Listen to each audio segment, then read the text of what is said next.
자, 사회적 소수자 문제. 여러분들 불평등, 사회 불평등에 한해 사회적 희소 가치를 거머쥔 사람도 있고 거머쥐지 못한 사람들도 있고, 그렇게 해서 사회적 희소 가치를 획득했냐 소유했냐의 여부에 따라 불평등 나타나게 되는데, 다양하게 사회적 희소 가치 종류에 따라서 다양하게 나타난다. 첫 번째 사회적 소수자 문제 이렇게 나타나고 있어요. 얘네는 뭘 못 획득, 말이 안 나오네. 자, 뭘 못 획득해서 그런 게 아니라 전체적으로 사회적 자원 획득에서 불리한 위치에 놓여 있는 애들을 뜻합니다. 사회에 주류 집단이 있어. 그 주류 집단에 불평등한 처우를 받는 사람들을 뜻한다. 특징으로 학력, 권력, 재산 등 이런 획득에서 불리한 위치에 놓여 있고, 사회적 희소 가치를 접근하기 매우 어려운 위치에 놓여 있다. 그리고 여기서 체크할 만한 건, 수적으로 소수를 의미하는 것은 아니다. 소수자라고 해서 1학년 때 통합사에서도 했지만, 숫자가 다수라 할지라도 사회적 소수자가 될 수 있습니다. EX 여성.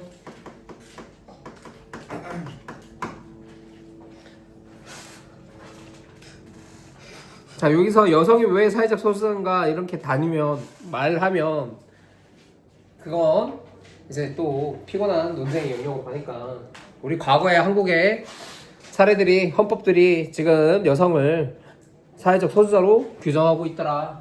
그래서 규정 기준 성, 국적, 민족, 인종, 종교, 사상, 장애 등 다양한 규정에 의해서 사회적 소수자로 규정될 수 있다. 그래서 성에 따라서 여성, 국적에 따라서, 민족에 따라서, 인종에 따라서, 종교에 따라서 이슬람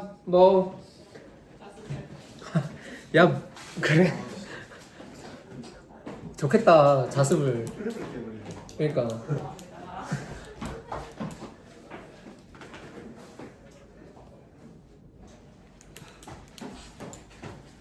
자, 그래서 뭐 조선족, 이슬람 문화권에 있는 사람들, 이런 사람들이 우리 사회에 대해서는 사회적 소수자라고 할 수가 있습니다. 차별 양상, 비정상으로 간주되고 차별을 받는다. 사회적인 어려움을 겪는다. 취업에 대한 부족을 겪는다. 정치 참여 기회가 제한된다. 이런 것들이 전부 다 사회적 희소 가치에 대한 접근이 어렵다. 이런 식으로 얘기를 할 수 있을 것 같고, 이런 것들이 별로 사회적 소수자 차별받고 있지, 안 그러면 사회적 소수자라고 얘기도 안 하겠죠. 차별받고 있는 그런 현실에 대해서 얘기를 하고 있으니까 넘어가고, 이거 어떻게 고쳐야 돼? 사회적 소수자? 항상 개인의 의식을 뜯어 고치던가, 아니면 제도적으로 차별을 못하게 하던가, 이 두 가지밖에 없죠. 네. 그래서 계속 사회적 소수자에 대한 개인적 의식을 뜯어 고치자, 편견을 버려라, 차별하지 말자, 캠페인을 벌이자, 관용의 자세를 포용의 자세를 취하자, 그런 얘기. 밑엔 제도적 측면에서 제도와 법을, 야, 그렇게 개인의 의식을 개선해도 안 되면 법을 통해서 적극적 우대 조치를 통해서라도 사회적 소수자를 지원해줘야 된다. 이렇게 얘기하는 게 제도적 차원에서 사회적 소수 문제 해결 방안이에요. 여기 읽어보니까 막 그렇게 어려운 논란은 없죠. 이런 역차별 논란 이런 걸 다루면 이제 해야 할 말들이 많아지지만, 해야 할 말들이 많다고 꼭 정답이 있는 말들은 아니니까. 우리 지방선거도 얼마 안 남았고 해가지고 정치적 중립을 지키기 위해서 제일 좋은 건 말을 안 하는 게 제일 좋겠죠. 이 지난 1학년의 반에 가서 이 스타벅스 사태에 대해서 좌우 이 입장에 대해서 정리를 하면서 양쪽에 막 이렇게 입장에서 균형 잡힌 시각에 따라 이렇게 얘기하려고 했는데, 생각해 봤는데 얘기를 하는 것 자체가, 그런 스타벅스 사태 같은 것들을 얘기하는 것 자체를 그냥 정치적으로 생각하는 학생들이 있을 것도 같다, 이런 생각이 들더라고요. 그래서 이번 수업도 사회적 서술적 문제 넘어서 이제 성불평등 문제, 성의 구분과 성불평등 문제. 어우 뜨겁죠. 인터넷상에서는 한국 남자 한국 여자들 간의 갈등도 엄청나게 심한데, 성불평등 발생 요인, 차별적 사회와 불평등한 사회 구조 및 제도. 개인에게 여자는 이래야 돼, 남자는 이래야 돼 라고 하면서 차별적으로 사회화를 시킨다. 남자가 힘을 써야지, 여자는 여성성, 여성다움을 지녀야지, 이런 식으로 차별적으로 사회화를 시키는 것이 문제다. 그 다음에 불평등한 사회구조, 특정 성의 교육 기회를 제약하거나 사회적 진출 기회를 제약하거나 사회적 성공을 이루는데 제약을 두거나 그런 제도가 존재한다.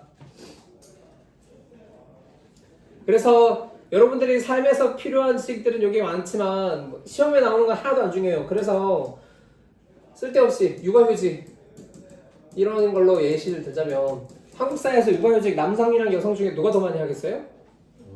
여성이 더 많이 한다. 그러면 여성은 사회적 승진 기회가 제한되는 거야? 승진 기회가 더 폭넓게 보장되는 거예요? 그 육아휴직을 사용했다는 것이 여성이라는 이유만으로 그 기간 동안 일을 안 했으니까 승진 기회가 제약되잖아. 그러면 이 승진 기회 제약되니까 방해하는 사회 구조 존재하죠. 그러면 방법은 어떻게?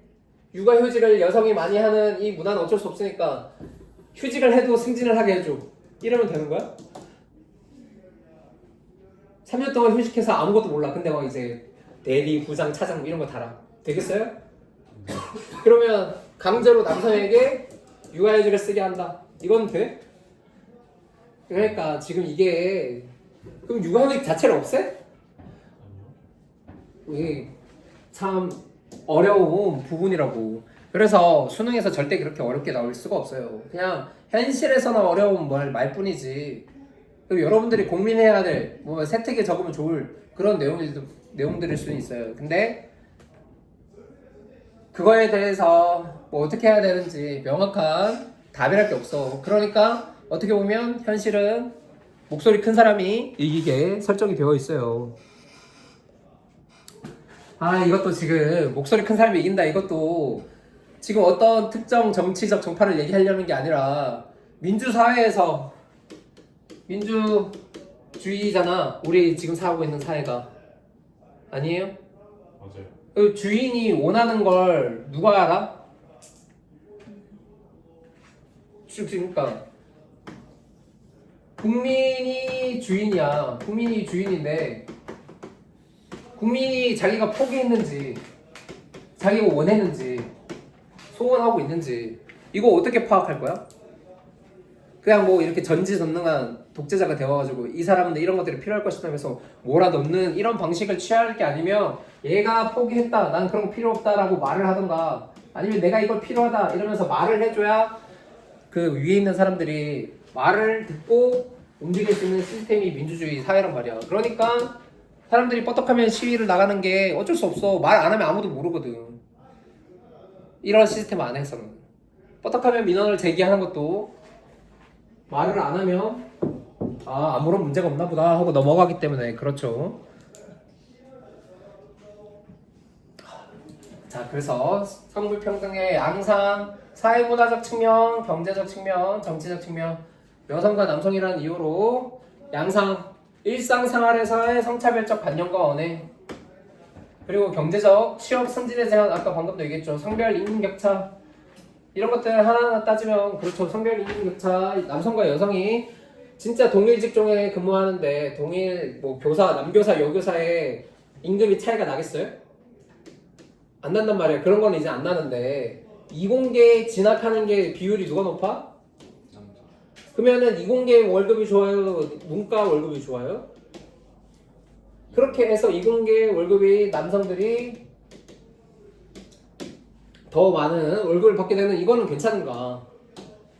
왜 이공계 여성들이 지원할 수 있도록 마련해주지 못하나? 이런 것들도 경제적 측면에서 생각해 볼 게 있고, 일상생활에서 성차별적 관념과 원행, 가정 내 성차별적 역할 분담, 남자 아들들은 뭐 무거운 짐을 들게 하고 여자들은 설거지를 시키거나 청소를 시킨다는가 뭐 이런 식으로 한다는가 가정 내에서. 근데 가정 내뿐만 아니죠. 아유, 말하다 보니까 자꾸 그런데 학교에서 무거운 걸 들 때 남학생들을 먼저 시켜요, 여학생들을 먼저 시켜요?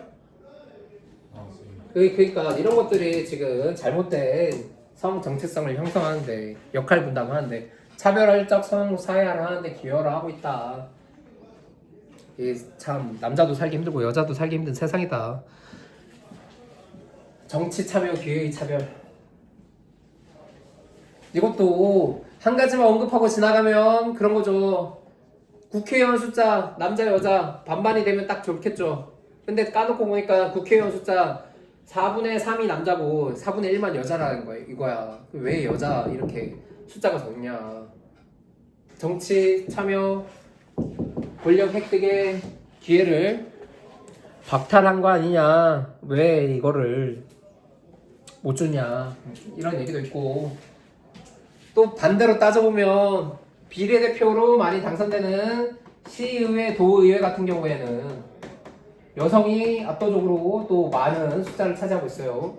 왜냐면 여성이 비례대표의 1번으로 여성부터 등장해야 되거든. 그 우대 정책 때문에.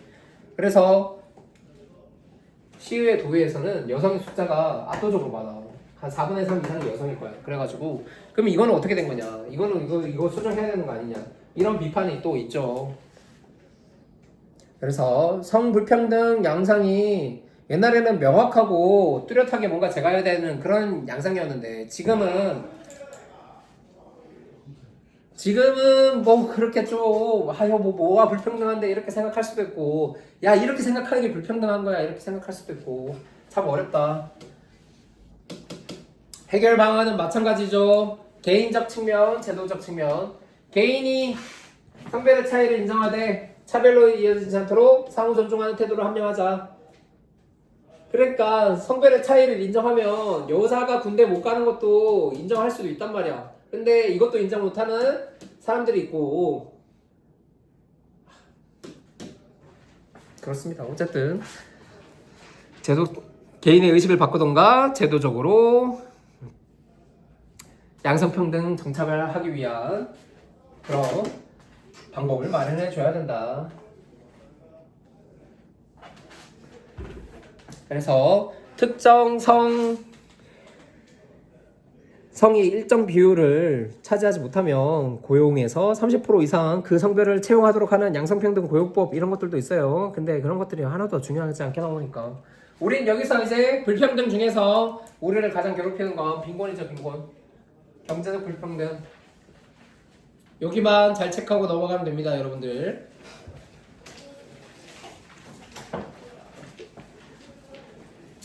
지금까지 선생님이 얘기하는 것 중에 어렵지만 그거 그냥 어려운 얘기들은 다 그냥 휘발되어 나가려다가 버리는 내용들이고, 교과서적 내용 중에서 막 그렇게 어려운 내용들이 라고 할 게 별로 뭐 없었잖아요. 불평등이 있다. 불평등이 있으면 그거 불평등 양상 이렇다. 어디에서 제한을 받고 있다. 이거 해결해야 된다. 어떻게? 의식, 제도로 마련해주면 역차별이 발생할 수 있다. 이런 식으로 지금 다 끝나는 그런 구조예요. 어차피 어떻게 보면은 우리도 교육기회의 불평등에 놓여 있으니까 농어촌 전형이라는 적극적 우대 조치를 통해서 불평등을 완화하려고 하고 있잖아요. 빈곤. 자, 빈곤은 인간의 기본적인 욕구를 충족하는데 필요한 자금이나 소득이 비교적으로 지속적으로 결핍되어 있는 상태이다. 하루 굶어서는 빈곤이라고 얘기하지 않는데 비교적 지속적으로 굶어야 빈곤이라고 할 수 있다. 여기가 제일 중요해요, 여러분들. 자, 빈곤의 유형, 그 중에서도 원인, 빈곤. 왜 빈곤해져 사람들? 개인적으로 노력을 안 해서 사회적으로 필요한 역량을 갖춰야 되는데 역량을 못 갖추는 사태가 발생해서 빈곤해진다.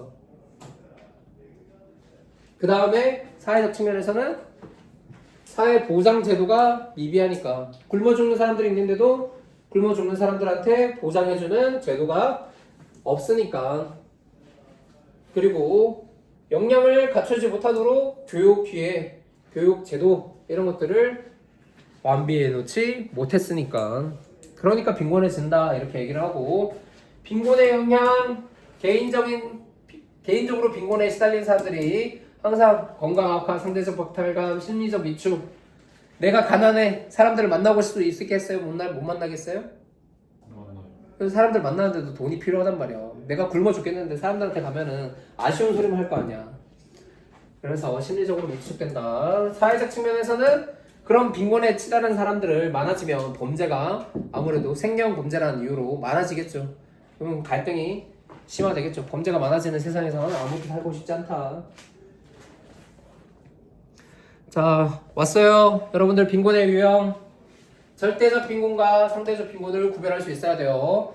절대적 빈곤은 최소한의 생활을 유지하는 데 필요한 자원이나 소득이 부족한 상태라고 얘기를 하는데, 절대적 빈곤선을 통해서 이 이하의 소득을 벌고 있으면 절대적 빈곤이다 이렇게 얘기를 하고, 판단하는 기준으로 일반적으로 최저 생활 유지에 필요한 금액을 가리킨다. 우리나라에서 최저 생활 필요 금액 얼마 정도 되겠어요? 180? 최저가 상당히 높구만. 180이라고 하는 건. 한 50에서 60 정도면은 사람 살 수 있을까? 아니요. 못 살아. 그래서 우리나라에서 정하는 거랑 필리핀에서 정하는 거랑 미국에서 정하는 거랑 똑같겠어요? 다르겠어요? 조금씩 다를 수는 있어요. 절대적 빈곤선도. 그래서 아예 최소한 정말 먹고 사는, 라면 먹기도 힘든, 집값 내기도 힘든 그 상황에 처했을 때야 절대적 빈곤이라서, 저개발국, 돈이 많은 나라보단 돈이 없는 나라에서 절대적 빈곤이 자주 나타나고, 경제 성장을 통해서 절대적 빈곤이 나타나는 비율이 감소하는 경향이 있지만 잘 사는 나라에서도 나타납니다. 우리나라 예를 들어봐. 우리나라 과거에 못 사던 시절에는 절대적 빈곤 엄청나게 많았겠죠. 근데 선진국이 되면서 잘 사는 나라 되면서 절대적 빈곤 숫자 자체는 엄청나게 줄어들었잖아. 그렇다고 해서 절대적 빈곤이 사라졌어 아예? 그런 건 아니잖아. 감소했어도 아직 나타나긴 나타난다고. 되죠? 네. 자, 체크해야 될 거. 최저 생활의 유지에 필요한 금액 이하면, 절대적 빈곤선 이하면 절대적 빈곤이라고 취한다. 이거는 나라마다 다르다.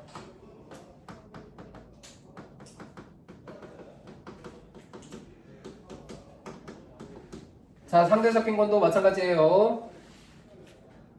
상대적 빈곤은 먹고 살긴 해. 근데 다른 사람들보다 상대적으로 적게 가져가. 그래서 다수가 누리는 생활 수준을 누리지 못해. 다른 사람들은 다 맨날 흰밥에 고기 구워 먹고 있는데 나는 맨날 라면만 먹고 있는 상태야. 이런 상태가 상대적 빈곤 상태라고 할 수 있어요. 라면 먹잖아. 굶지 않잖아. 최소한의 결핍은 해결됐잖아. 그래도 다수가 누리는 생활 수준 상태는 누리지 못하고 있는 거죠. 다른 사람들은 다 먹고 싶을 때 초밥도 먹고, 먹고 싶을 때 마라탕도 먹고, 떡볶이도 먹고 하는데 나는 라면만 먹어야 돼. 안 그러면 생활할 수가 없어. 그런 게 상대적 빈곤선에 있는 사람들이에요.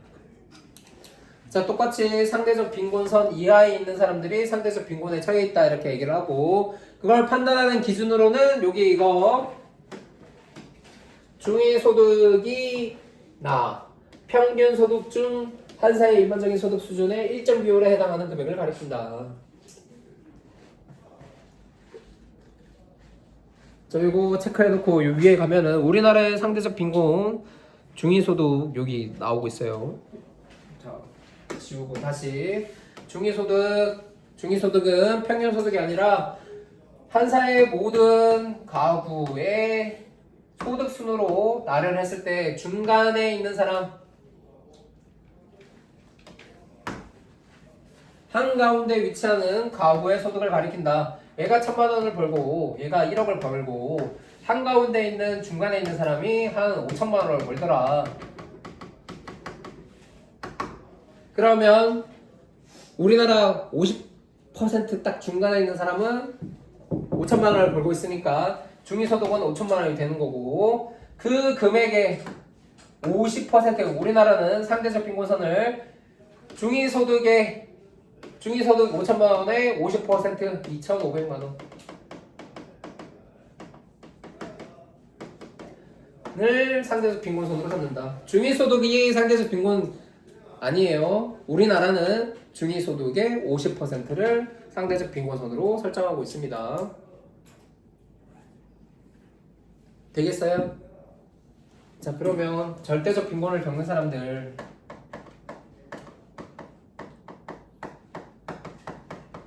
우리나라 예시로 절대적 빈곤을 겪어. 그러면 상대적 빈곤 겪겠어요? 안 겪겠어요? 절대적 빈곤 겪으면 상대적 빈곤도 겪겠죠. 상대적 빈곤을 경험하는 수가 훨씬 많겠죠. 네. 그러면 우리나라는 그렇다 치는데 저기 만약에 정말 못 사는 나라들 아프리카 뭐 소말리아 이런 나라들 있잖아요. 여기 비이조 청소. 자, 우리나라 절대 잘 사는 나라라고 생각하고 선진국이라고 아마 지문에서 표현되겠죠. 절대적 빈곤에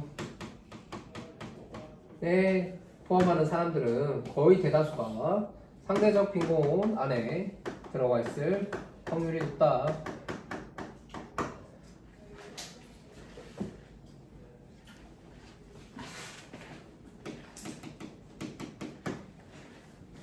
우리나라는 이렇게 펴고 그려도 이해되겠죠. 근데 못 사는 나라, 못 사는 나라 하자.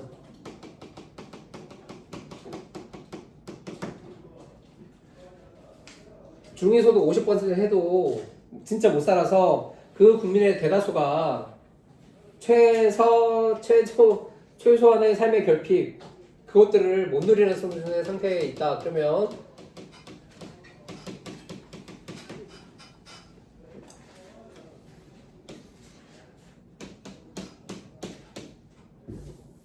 이거는 너무 일반적인가?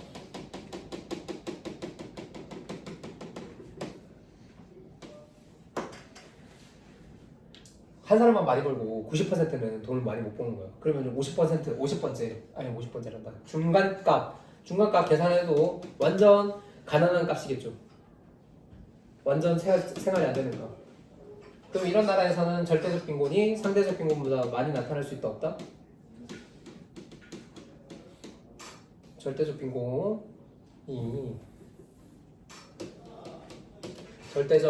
빈곤의 수가 상대적 빈곤을 포함할 수도 있다고. 여기에서 중위소득 50% 하면은 오히려 절대적 빈곤 90명까지 90%가 다 겪는데 중위소득의 50%나 중위소득이나 뭐 어떤 일정 비율로 친다. 중간값 구했다. 평균소득 구했다. 평균소득 조금 더 높아졌어. 이쪽으로 구했다. 그렇다 한들 절대적 빈곤을 경험한 사람들이 훨씬 많고 상대적 빈곤을 경험하는 사람들 숫자가 더 적을 수도 있다. 알겠죠? 아닌가요? 어려워요? 그래서 문제마다 이렇게 주어질 수도 있는 상황임을 인지하고 있으면 돼요. 이런 케이스. 잘 사는 나라에서도 절대적 빈곤이 나타날 수 있다는 케이스를 이해하고 못 사는 나라에서는 절대적 빈곤이 더 많을 수도 있다는 케이스를 이해하고 넘어가면 됩니다. 여러분들 알겠죠?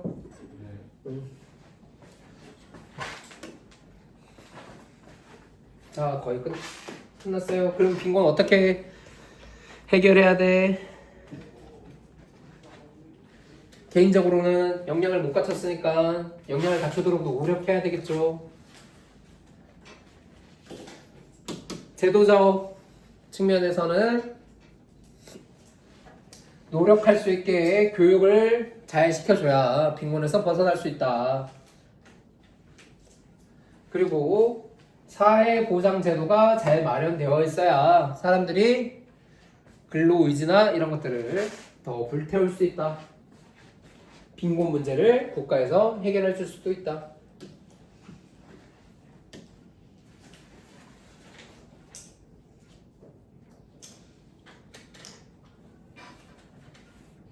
자, 불평등이 심각하게 차이가 나. 불평등이라서 잘 사는 사람 소수, 못 사는 사람 다수 이렇게 해서 불평등이 이만큼 차이가 나고 있어.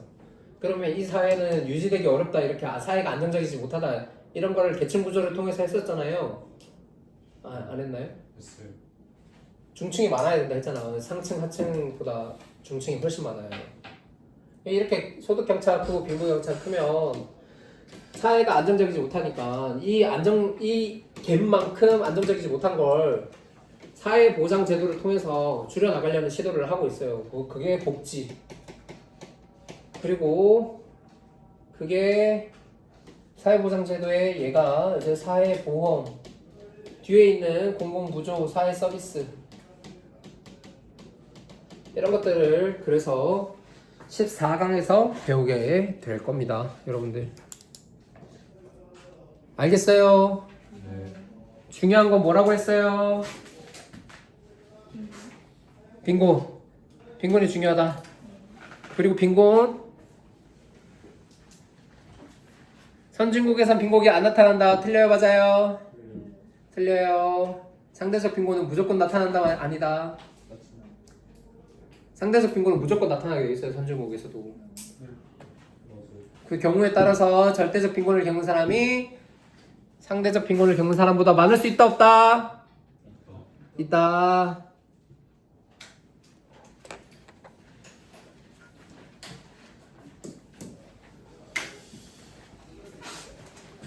문제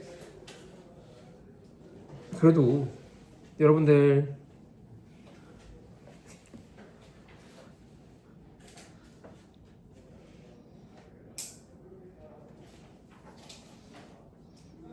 너무 그 불평등에 대해서 열을 내서 생각보다 시간이 많이 걸렸는데, 자 2번 문제 115페이지 와서 한번 보도록 할까요? 아니면 다음 시간에 할까요? 다음 시간에 할까요? 없긴 해요. 아니 그럼 잠깐 다음 시간에 선생님이 할 거니까 여러분들 이번 문제만 좀 풀어봐요. 지금 푸는 신용이라도 좀 해줘.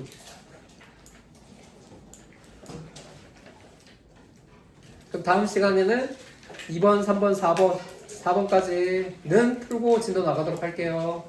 네.